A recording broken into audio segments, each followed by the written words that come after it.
Hey, Canucks fans. Welcome to the line change. Now, if you recall, back in August, it was said by the Athletics' Thomas Drance that the Vancouver Canucks had quote unquote cooled on Jack Roslovic and were no longer as interested in him as they may have once been. Now, we have a tweet here from Thomas Drance basically talking about that. We have it right here. Him basically saying, hearing the Canucks have cooled off on pursuing late summer UFA Jack Roslovic, the club wants a full-time center upgrade and doesn't see that player available in the UFA bargain bin. It's going to take a trade. Now, as I mentioned, this was the tweet from Thomas Drance way back on August 19th. As you can see, 7:52 a.m. Now, the reason I bring this up is, well, it looks as though things have changed since the 19th of August, and that the Canucks very well may not be completely out of the Jack Roslovic sweepstakes. Now, obviously, there's been a lot of talk about the Maple Leafs really wanting Roslovic and pursuing him intently, to the point where they are willing to, ship out contracts in order to free up cap space to sign him to a major deal. Now, everyone knows that also Patrick Allvin likes his September signings. After all, the last 2 years, now Allvin has made what turned out to be some pretty big signings in the month of September or right around training camp. First, it was Pius Suter 2 Septembers ago, or, well, technically it was late August, but you guys get what I'm getting at there.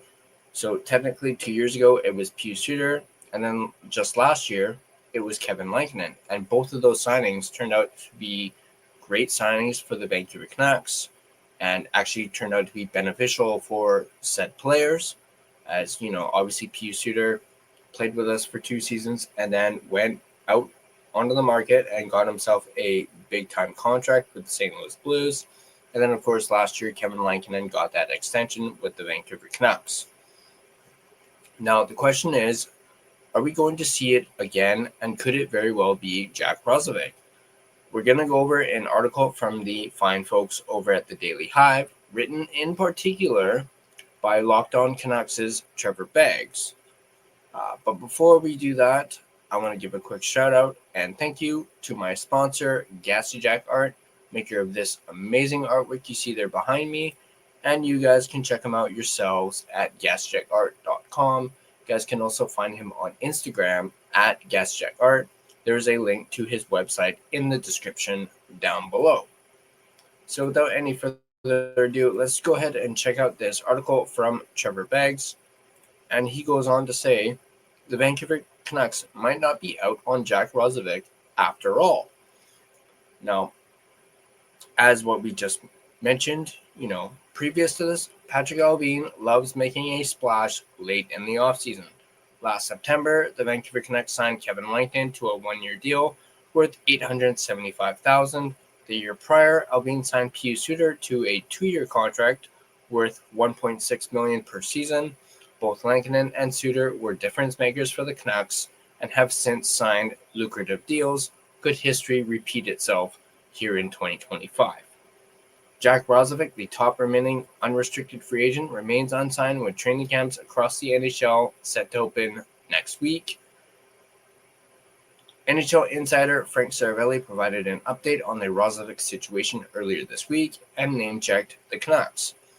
And this is a quote from Frank Saravelli.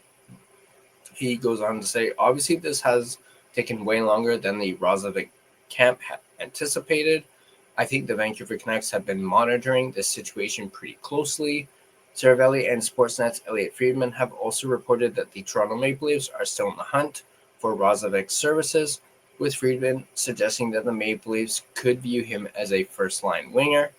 Although it was reported a few weeks ago that the Canucks' interest in Roslovic had cooled, as we showed you with that tweet, things can change quickly. It also makes sense why the Canucks would still want to pursue the 28-year-old. The Canucks struggled to score last season, ranking 23rd league-wide in terms of goals scored They were even more dreadful at actually shooting the puck, finishing with the second fewest shots on goal in the entire league. Roslovic scored 22 goals last season. That total would have placed him fourth on the Canucks, behind only Jake DeBrusk, Brock Besser, and Pius Suter.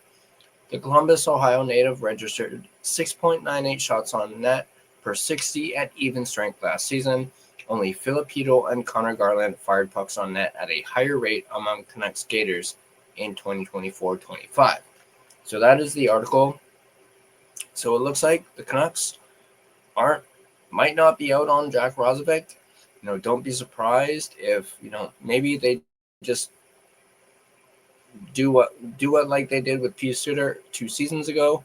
Maybe sign him to a 2-year 1.6, or maybe something around that area, or who. I mean, I don't think they're gonna sign Roslovic to anything under $1 million, like what they did with Kevin Lankinen last season. Could they even maybe do a 3-year deal? But still, I know a lot of Canucks fans are kind of soured on the whole idea of bringing in Jack Roslovic, as after all, some people will argue that he's not even really a center and hasn't played center in several years. And lately, or at least for most of his tenure with the Carolina Hurricanes, he's been a winger. My whole argument with the whole him, quote unquote, having played center in the last several years, and he might not be viewed as a second line center per se. If you really think about it, Carolina is pretty stacked down the middle. I mean, you have Sebastian Aho, you have Jesperi Kotkaniemi, and obviously, those two spots are not going anywhere.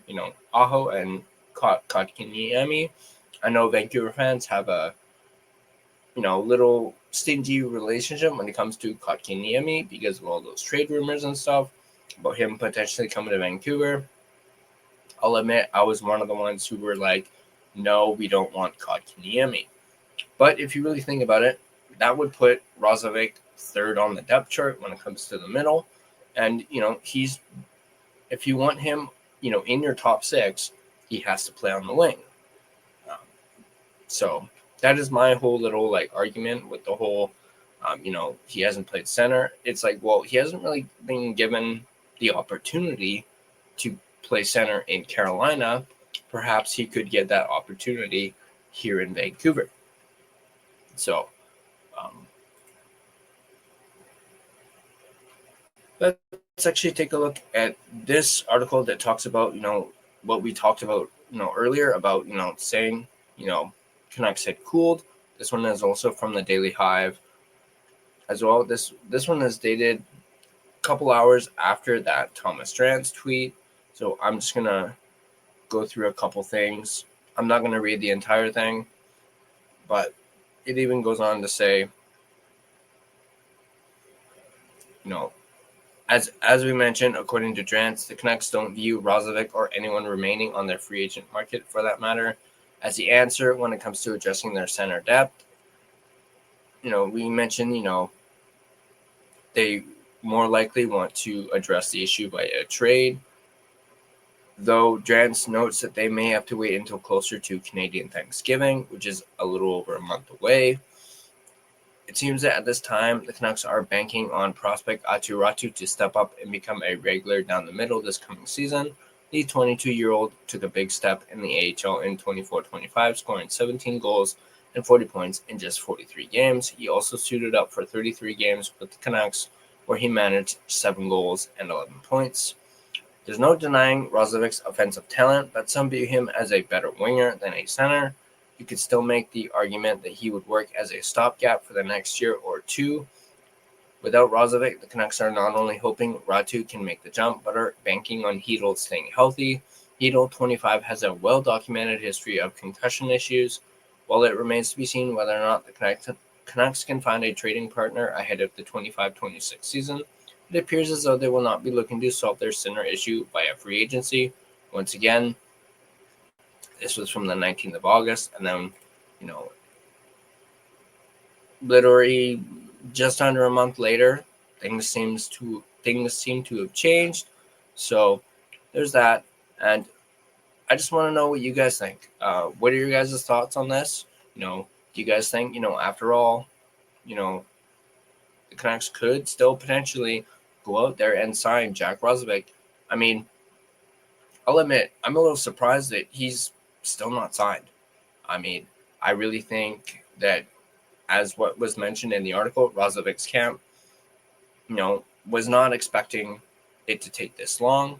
Perhaps they were playing a little too much hardball when it comes to an offer, and teams may not have just been that interested or willing to, give him a long-term deal or a, $3 to $4 million deal.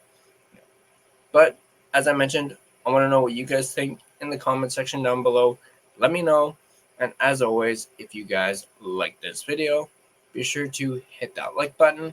And if you want to stay up to date on all your Vancouver Canucks content, be sure to smash that subscribe button and turn on your notifications so you don't miss a single video. You can find us on social media, as you can see there, Facebook, Instagram, X, TikTok. Feel free to give us a follow on all of our social media platforms. And if you prefer an audio version of this podcast, you can find us on both Spotify and Apple Podcast. On Spotify, feel free to give us a follow, as well as rate and review, as it is, of course, greatly appreciated, and it really helps out the podcast. But that's going to do it for me. As always, let's go Canucks, and I'll see you guys in the next video.